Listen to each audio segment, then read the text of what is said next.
यानी कि 2 मई का दिन काफी अहम, और इसके लिए प्रशासन की तरफ से तैयारियां पूरी कर ली गई है। और कल देखिए मतदान होगा और जिला प्रशासन ने तैयारियां पूरी कर ली है। साथ ही साथ मतदान केंद्रों पर सुरक्षा व्यवस्था भी बढ़ा दी गई है। और हमारे bureau chief Arun Uniyal phone line पे जुड़ चुके हैं। अरुण जी, देखिए कल वो दिन जिसका इंतजार तमाम राजनीतिक पार्टियां कर रही थी, यानी कि जो ताकत चुनाव प्रचार के समय झोंकती हुई तमाम पार्टियां नजर आई थी, कल इसका फैसला हो जाएगा। लेकिन सबसे पहले ये बताइए कि कल जो तैयारी की गई है जिला प्रशासन की तरफ से, क्या तैयारियां नजर आ रही है बूथों पर? देखिए, शिमला नगर निगम का इसे यूं मान सकते हैं कि छोटा चुनाव है, लेकिन बावजूद इसके एक बड़ी तैयारी के साथ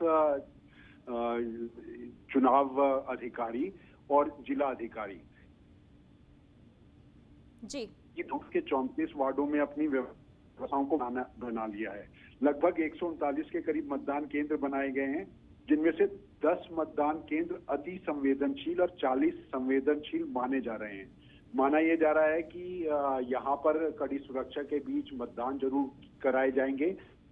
चुनाव में इस तरह की संभावनाएं ज्यादा बढ़ जाती हैं, लेकिन शिमला राजधानी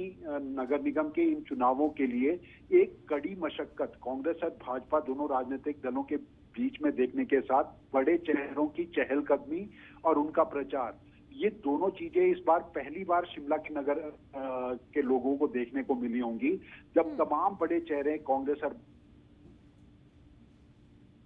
बहाते नजर आए। और शिमला नगर निगम का चुनाव महत्वपूर्ण इसलिए बन गया है क्योंकि सत्ता में लौटने के बाद कांग्रेस इसकी लगातार तिकड़ी जमाना चाहती है, जीत की हैट्रिक जमाना चाहती है, और भाजपा चाहती है कि बदला आम चुनाव का जरूर लिया जा सके। शिमला नगर निगम के इन चुनावों में कल जो 34 वार्ड के मतदान होने के बाद ईवीएम में जो नतीजे कैद होंगे, 4 तारीख को इसके फैसला आएगा। और कांग्रेस और भाजपा दोनों ने दावा किया है कि 2/3 के बहुमत के साथ ये यहाँ पर अपनी निगम के ऊपर कब्जा जमाने की कवायद को आगे बढ़ाएंगे। तो एक कड़ी मेहनत के बाद कल का दिन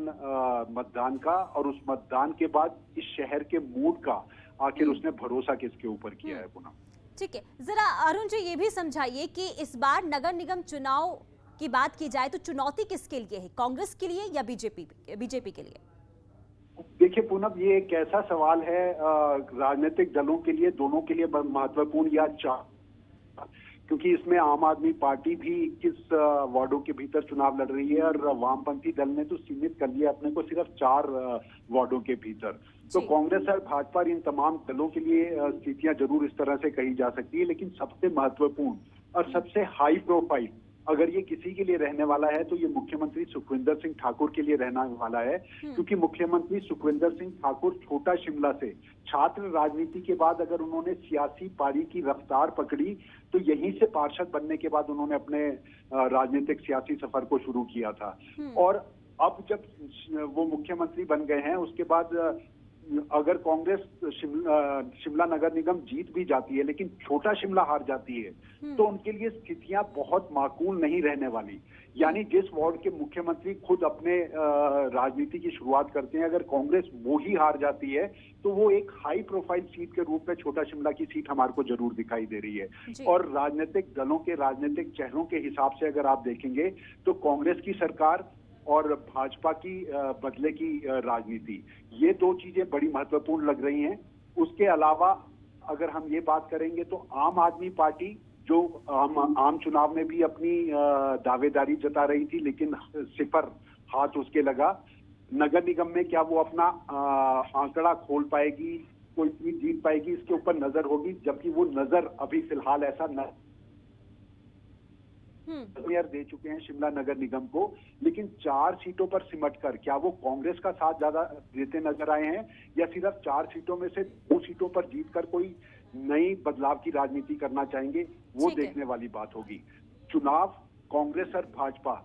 सीधा मुकाबला अगर इस नगर निगम के चुनावों में माना जा रहा है तो इन दोनों के भीतर माना जा रहा है, और इन्हीं बड़े राजनीतिक दलों की सियासत और प्रतिष्ठा दांव पर इनके ठीक है, यानी कि कल देखने वाली बात होगी कि जनता क्या फैसला करती है। बहुत शुक्रिया अरुण जी तमाम जानकारी के लिए। तो तैयारियां पूरी हो गई है, जिला प्रशासन की तरफ से भी तैयारी मुकम्मल कर ली गई है और कल का वो दिन जब जनता अपना फैसला जो है कैद कर देगी ईवीएम में, जिसके बाद तमाम तस्वीरें जो है 4 मई को साफ हो पाएगी।